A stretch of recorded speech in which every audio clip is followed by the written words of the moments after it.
Hello, good afternoon. Welcome to the program Nigeria Now, where we discuss happenings in the country, particularly looking at various sectors and how they affect us, as well as we bring the issues to the table.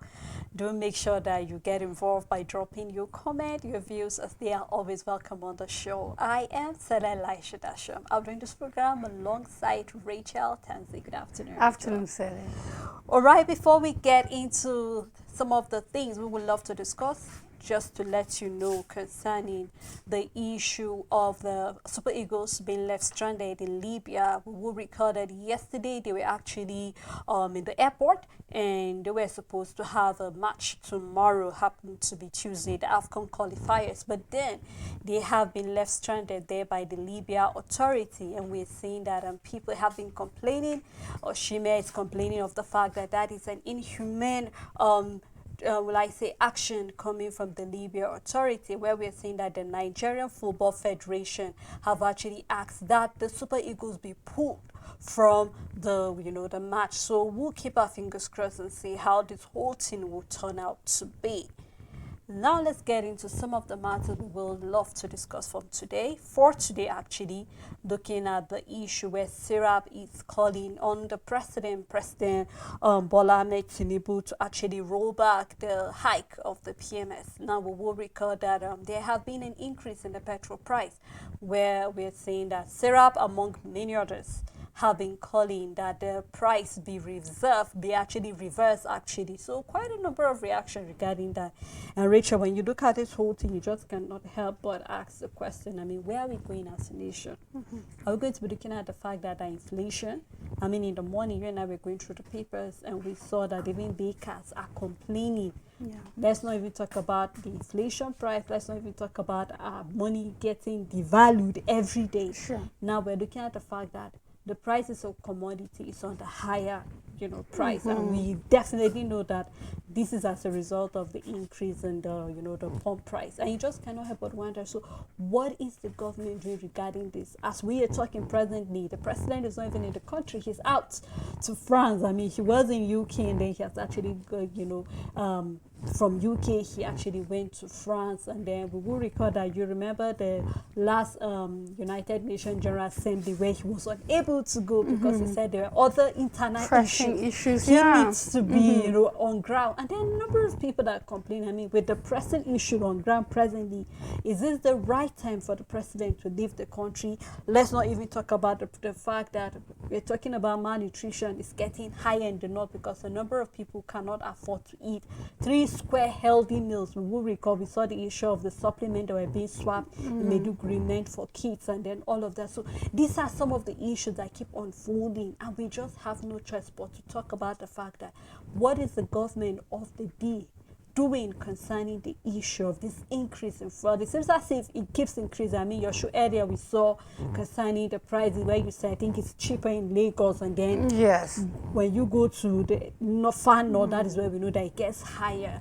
So this is just something that I think is worth discussing, and I think the government of the day need to come in and give answers, because I think this is a question. I know the case is still in court, but then as we wait for the verdict coming from the court, I think it's only right that the government sweep into and do something regarding the issue of this increase. SERAP is an accountability organization, and they just have the minds of Nigerians, and they are asking the same question a common man would want to ask President Bola Ahmed Tinubu, the NNPCL, all key players when it comes to oil sector. And then the advantage is that SERAP have a louder voice and a voice that could be heard. However, the presidency, President Bola Ahmed Tinubu, have given deaf ears to SERAP. We're seeing that this is not the first time that they are asking the president to reverse the fuel pump price.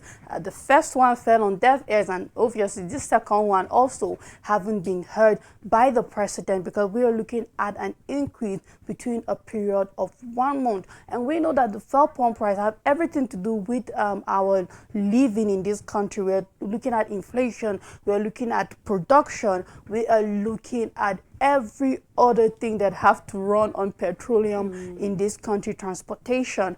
And all of that. Now, the accountability needed is what is actually going on in the NNPCL, because it's not what is the factor behind the increase between the fuel pump price, because we do know that when it comes to procurement, it is for 30 days, meaning whatsoever between a period of 30 days, fuel price has no business with increase.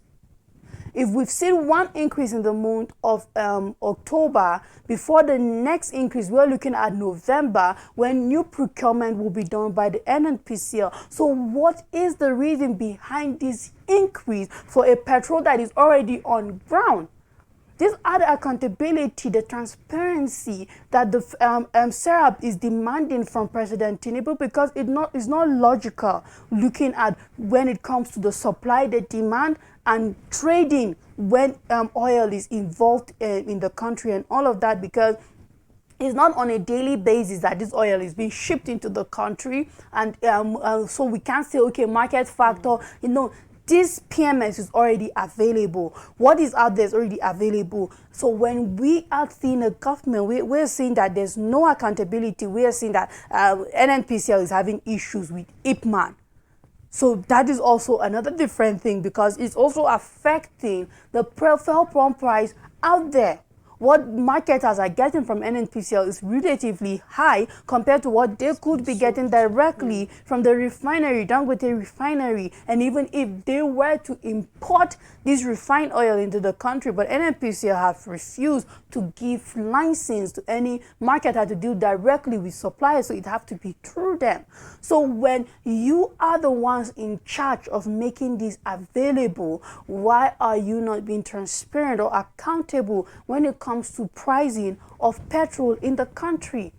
And as much as we are looking at an administration that have refused to answer SERAP whatsoever ever since we've seen this administration begin, we demand such as Nigerians, because there is no reasonable explanation behind the fuel pump price going high. Because twice in 1 month, it doesn't make sense. So yes, we demand answers. We need answers concerning what is happening, because we can wake up tomorrow and there will be another increase. What is the logic? We can look at statistics for the North, but I think is everybody affected? Of course, the North, when it comes to poverty, kind of have been leading and for a while now. So it's not surprising if malnutrition is higher down there. But malnutrition is at every level. If you're not taking vegetables, if you're not eating fruit, if your meals are not balanced, if you eat rice in the morning, rice in the afternoon, and rice in the evening, yeah, you're eating the same thing. So your meal is not balanced either. You're also malnourished. The difference between you and somebody out there is you manage to have 3 square meals, while somebody maybe manage 1 meal a day. But either way, you all consume the same nutrients, and both of you are malnourished. The point is that we are moving to where there are no middle class in Nigeria. You're either poor or you are rich, and then it's concerning us, and it's alarming, because we've not seen the government do anything whatsoever to be able to bridge this gap. We're not even seeing palliatives. We're not seeing policies that are favorable. We keep seeing policies that are making small businesses to pack up or to unfold, and we're seeing multinationals leaving. But most importantly, I think that we deserve, not only Sarah, but the entire Nigerian population deserves an explanation from the NNPCL. If Mele Kyari cannot come and give reasons, concrete and genuine, well explainable and agreeable reason to why we are seeing this increase, then he should go, because then he's not doing his job well, because we are not supposed to see an increase maybe in November, maybe when the supply for November finish, and then there's an importation for December, we can see an increase, but not within a 30-day period. Is not acceptable. It means you don't know what you're doing, and you need to leave for someone who is more who is compatible to come and do this job.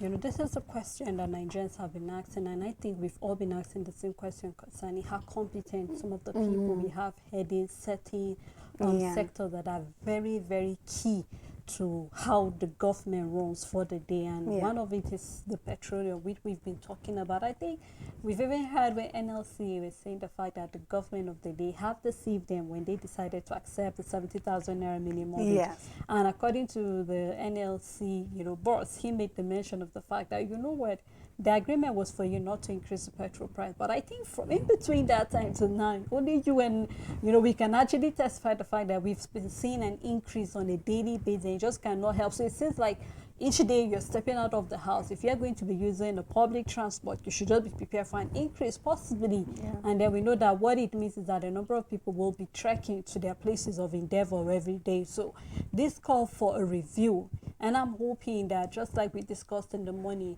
rather than having our Senate president talking about the fact that Nigerians, if you have access to free food, you should, grab it with everything. Yes. I should be looking at a house whereby sitting down to see what can we do. I mean, we cannot count how many times Nigerians have asked the question, when are you intending to revive all of our refineries? When are you?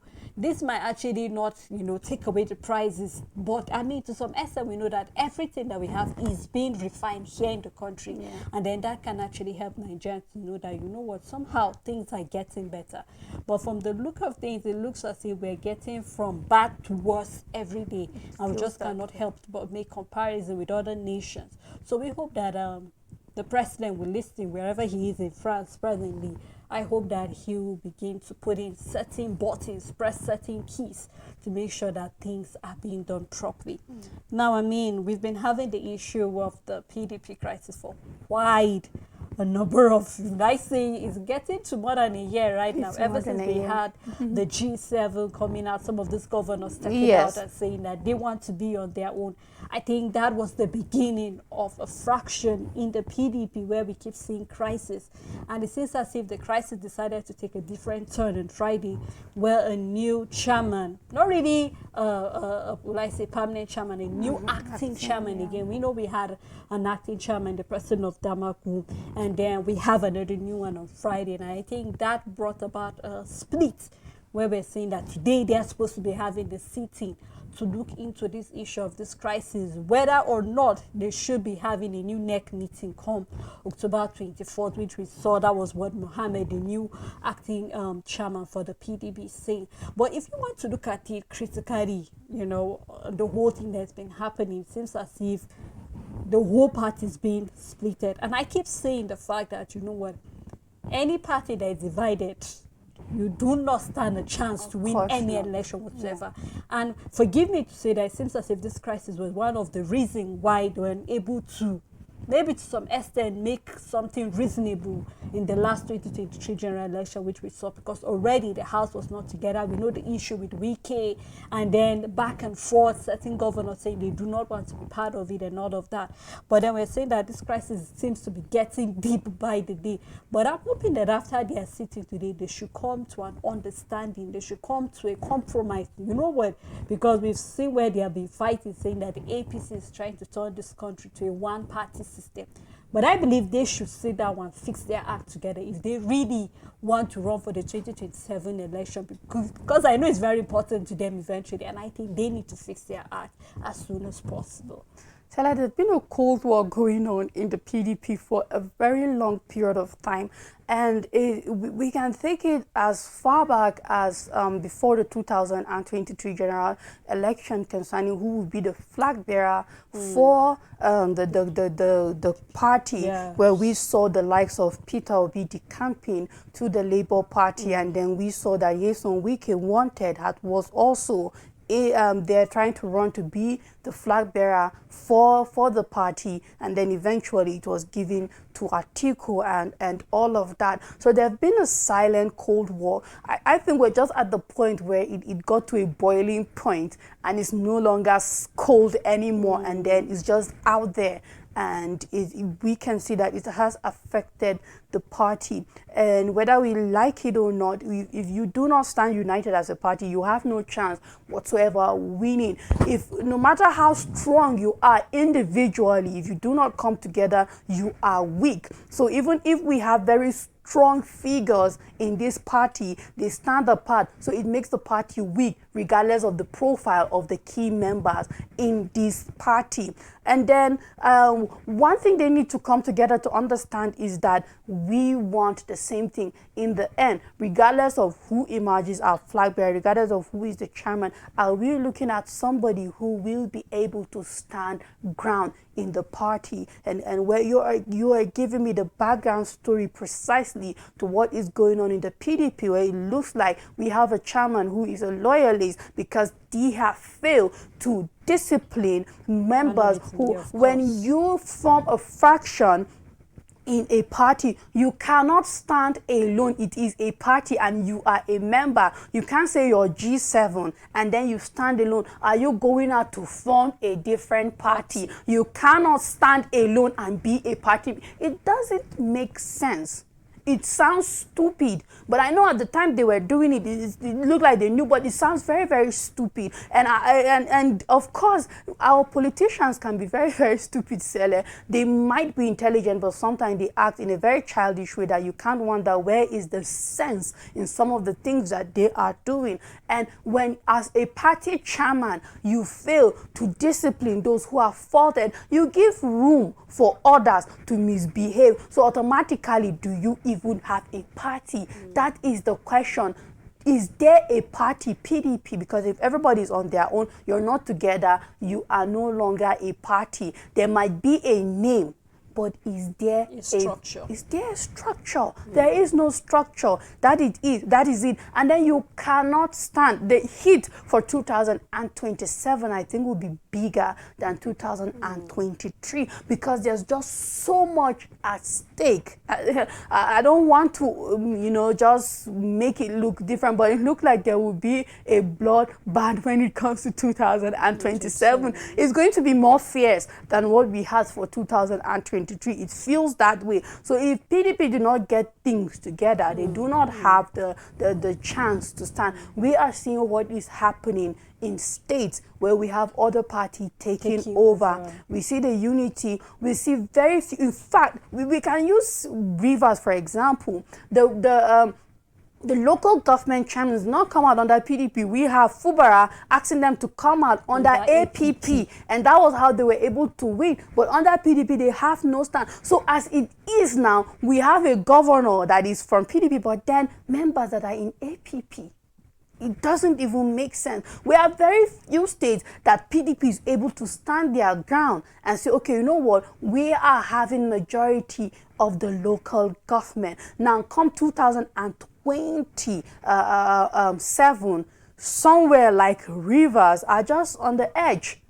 They cannot brag or say, okay, PDP have it in this state, because now it's APP that is ruling in the local governments, and you do not know what will happen, defection, decamping, and all of that. We don't know what will be at stake. So if PDP, Sele, have the plan to take over Nigeria 2027, they need to start thinking alike. They need to keep their differences. Where discipline is expected, it should be given regardless, because the party is bigger than one individual person. True. Exactly. Regardless of the strength of that individual, he cannot be bigger than a party. But until they come to that point of understanding, thinking alike, and moving regardless of how chaotic it might be. So it is a good thing that Mohammed is taking a step that, you know what, 24th October, NEC will hold, and my plan is for an election for not an acting chairman, but a permanent chairman that will be able to stand a period of time that is expected. So we just hope that his election, first of all, let the NEC hold, and then if they're able to hold it, then perhaps we can see a chairman emerge, someone that will be able to pull the party together. You know, President, we have about 13 governors that are under the PDP, and then we are having a number of them, maybe about 6 or 7, trying to say that we do not want Damagun, we want another new acting chairman, and then there is a need. I think, just like we've stated clearly, they need to put their heads together, because you keep wondering, you keep asking the question, is an individual bigger than the party? How comes that an individual have been acting in a way that is supposed to be tagged anti-party. And yet nobody has called such an individual to question. Nobody has asked questions. Nobody has done anything. So somehow it seems as if the chairman is actually having a favorite and then he's not doing the right thing. So just like we said, we hope that this present acting chairman will get it right this time around. They need to get their act together. They need to do all that is needed to do. Even though there's a blink of an eye, they're going to lose whatever they think They will, yes. they still have holding. Well, thank you so much, Rachel, for doing You're this welcome, with Celine. me. As well, thank you to our viewers, our supporters, as well as to the entire crew for making this program a success. We look forward again to doing this together tomorrow. To have a wonderful day ahead.